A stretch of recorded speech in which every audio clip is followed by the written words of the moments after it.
Well, welcome back to Gray Area. My name is Sierra, and today we have AJ Christou joining us. He is a skillful producer, a master on the decks, and now a successful label owner too. So we're really excited to have you here, AJ. Thank you so much.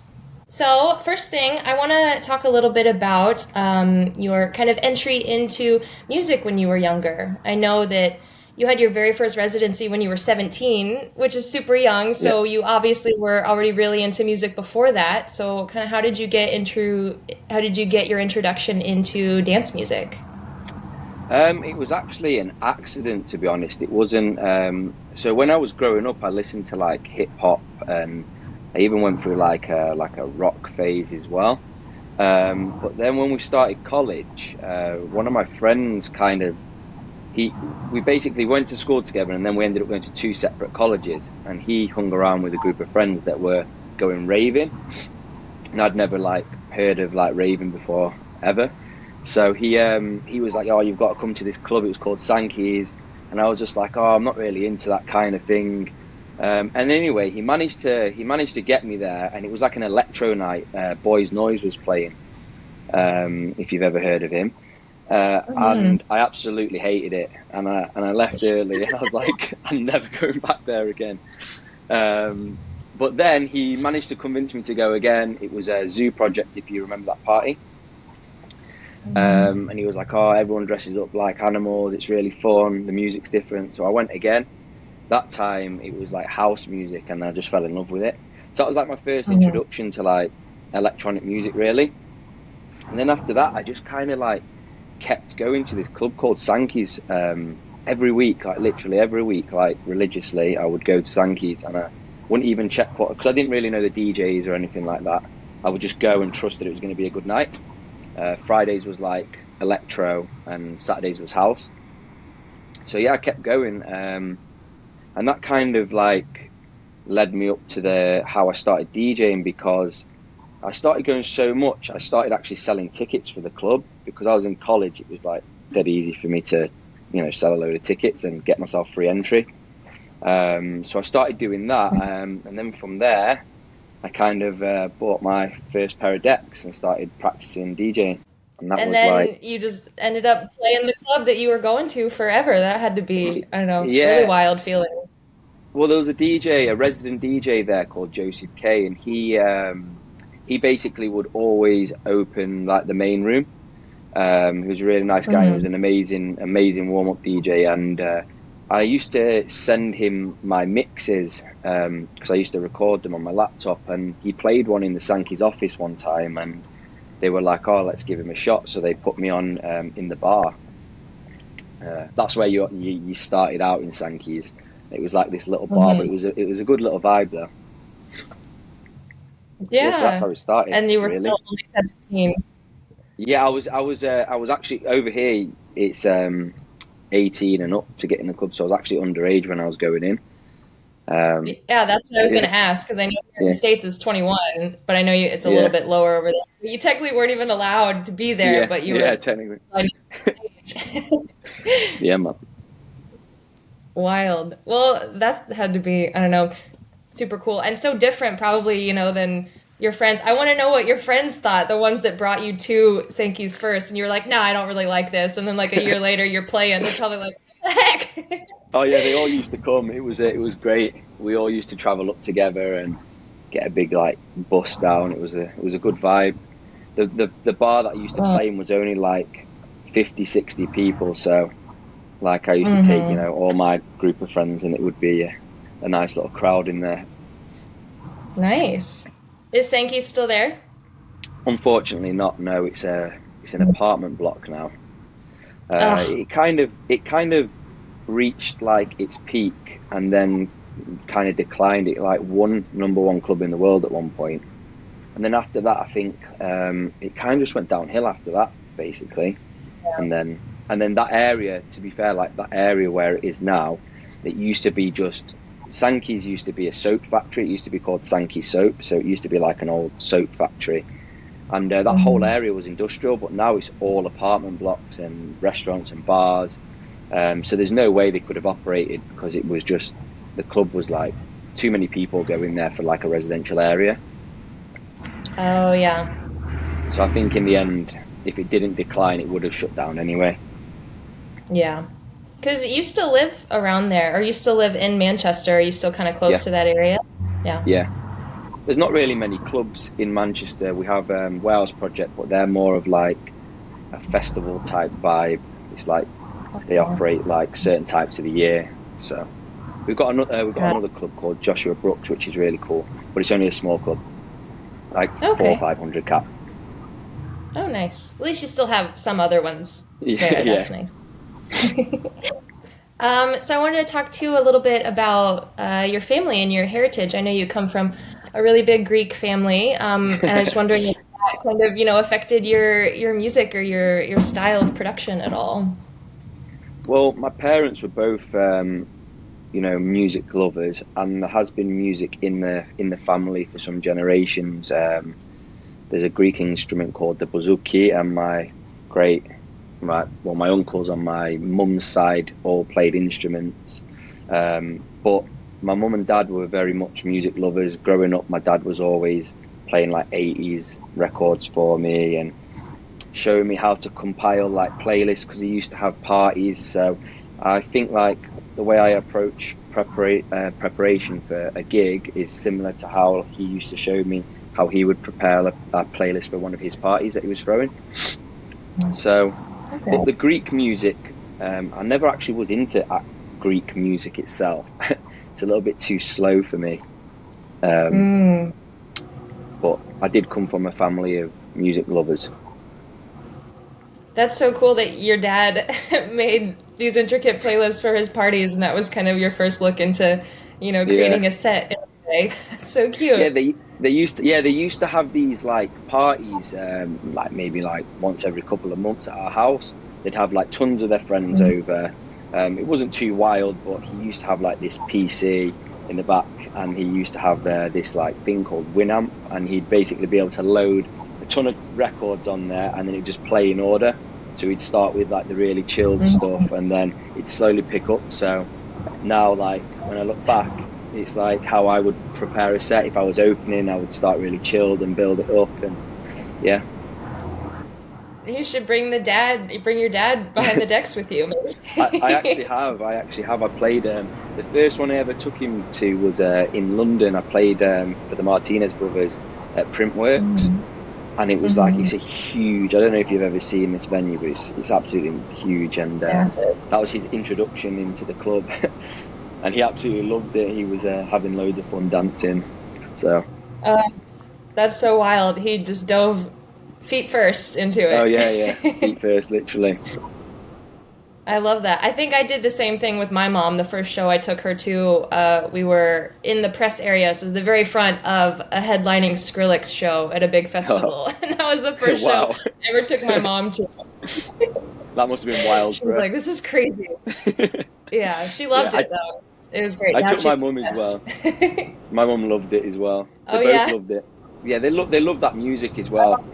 So Oh I good. u- I used That's to have a fun. studio in my garage, so they've been hearing it for a long time. Oh yeah, I'm sure. But then you said you had to move it, right? Because there was always so many people and it was kind of loud, so now you have your own separate space. Yeah, we moved house as well, and there wasn't enough room for like a full studio. But I've got Mhm. a studio in Manchester now, which is in a like professional building, and it's really good. So I prefer it there. It's like going to work. Separates like home from. Yeah. Yeah, definitely. I think we can all probably still use a little bit more of that nowadays too. Separation. Yeah, yeah, definitely.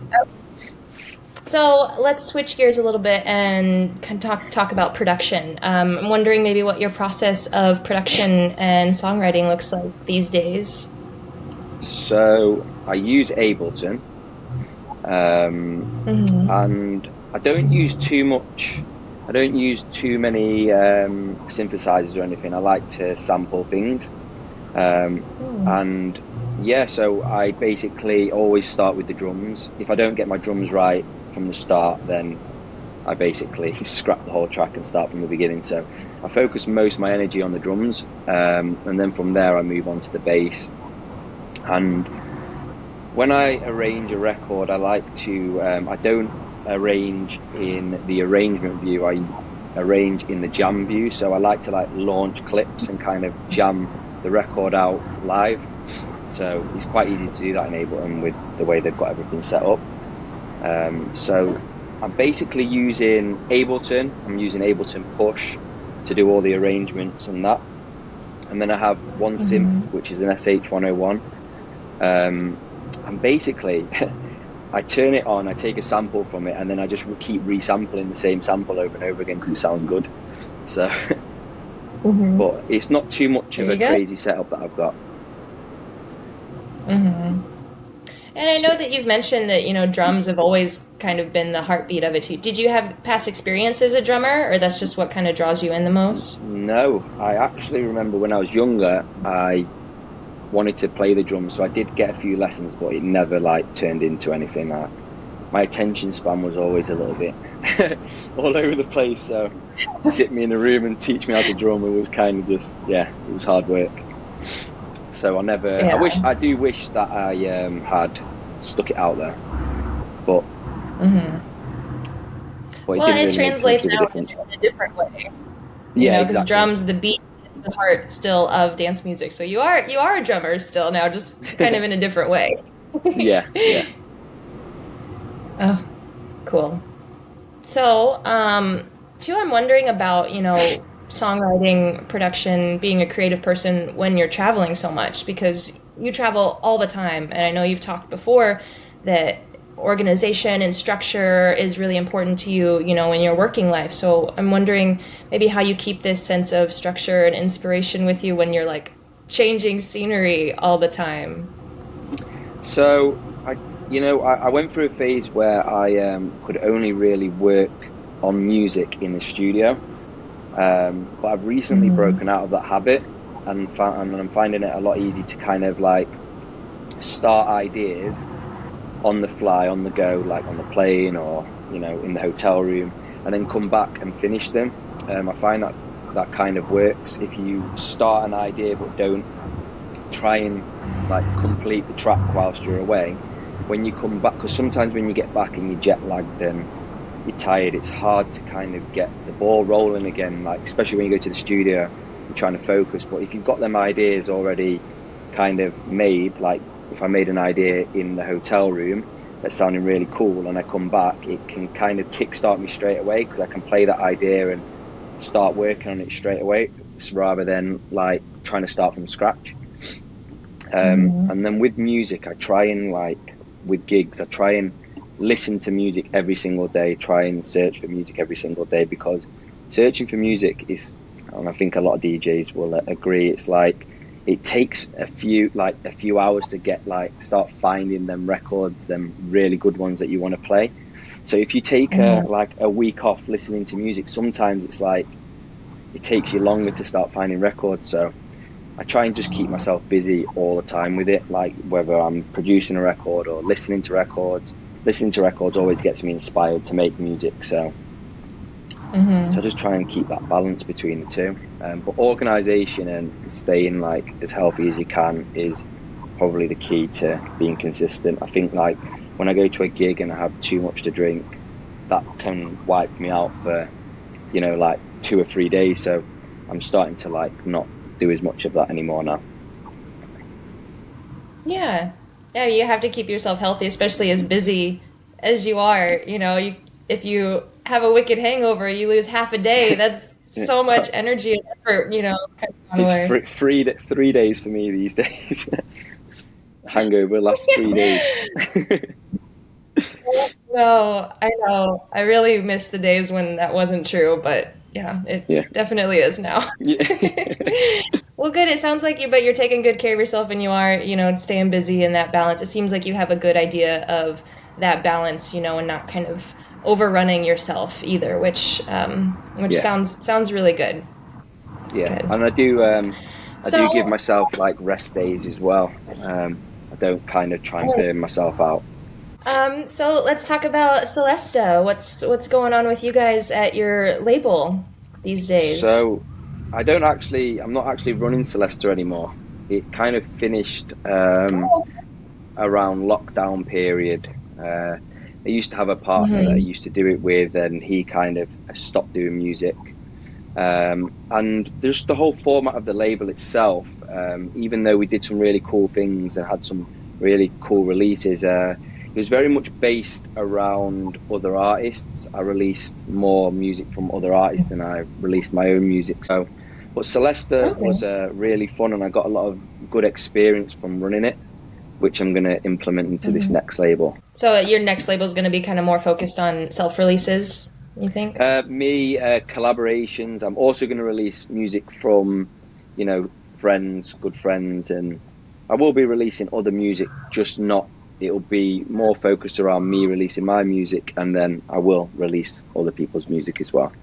But the first couple of releases Okay. will be me.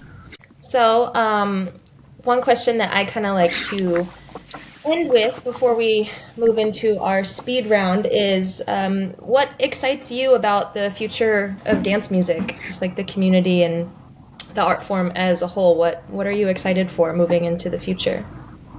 I feel like when I first started, like really going out and listening to music, there was a specific type of music that I used to love, and it disappeared. It was like the Ibiza music that was like Mm-hmm. what would think was Ibiza music, and that's kind of coming back now. And another thing that excites me is all the people that are coming up at the moment.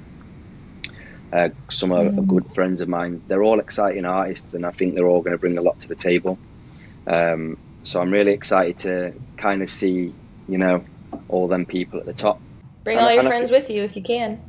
yeah, yeah. Well, there's a lot of people, coming up at the moment that have got exciting brands and exciting ideas, and the music is definitely getting way better on the dance floor. Everything's getting really housey again, really happy. Yeah. Everything went quite dark for a while, quite heavy, and but Mhm. now it's starting to become like more about the groove and housey, and I'm really excited to, Mhm. see that. So that definitely Yeah. excites me.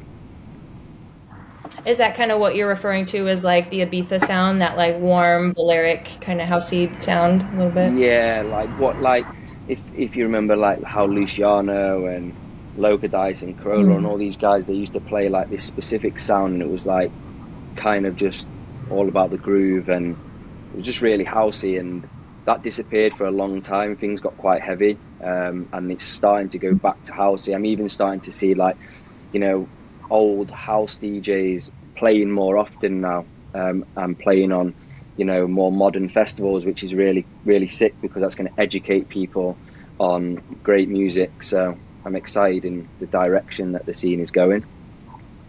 Yeah.